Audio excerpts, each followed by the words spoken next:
I think ከ4.8 ሚሊዮን ካሬ ሜትር በላይ የአርሶ አደሩ ተቀማ ከ4.8 እስከ 5.2 ሚሊዮን ካሬ ሜትር ስኩዌር ካሬ ሜትር የአርሶ አደሩ መሬት ተቀማ በኮልፌ በቦሌ በየካ በጉለሌ እንኳን ሬድ ነው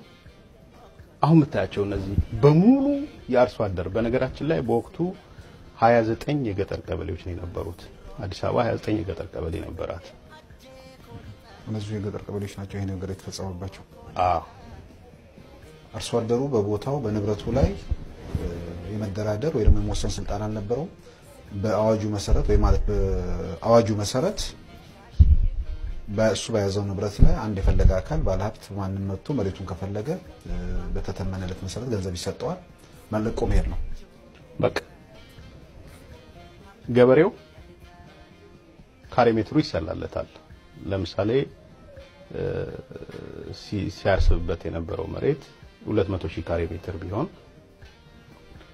ይሄ በስራ አስፈጻሚ የጸደቀ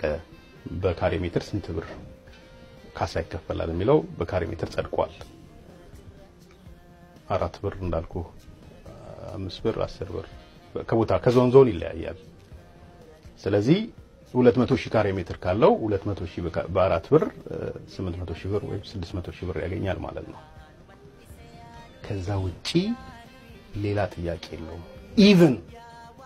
ኢቭን ያመረተው ምርት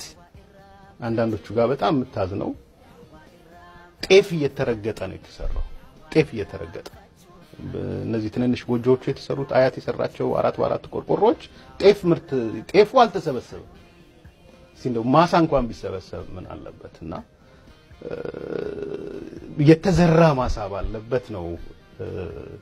መሬቱን አርሶ አደሩ የተቀማው ይሄ አንዱ ገጽታ ነው ሁለተኛው ገጽታ ማን የተወሰደበት የሚለው ትንሽ ፓራዶክስ የሚመስለኝ ያሁኑ አመጽ ይሄ ነው አየ ግራ ጋባይ ነገርና ለኔ ከ95% በላይ ይሄን መሬት የተነጠቀው የኦሮሞ ልጆች ናቸው እና ለሪል ስቴት ብቻ ነው የ4.8 እስከ 5.2 ሚሊዮን ካሬ ሜትር ያስፋደሩት የሪል ስቴት ብቻ ነው ባይዘው ከዚህ ውስጥ ካልተሳሳትኩ ከ1.5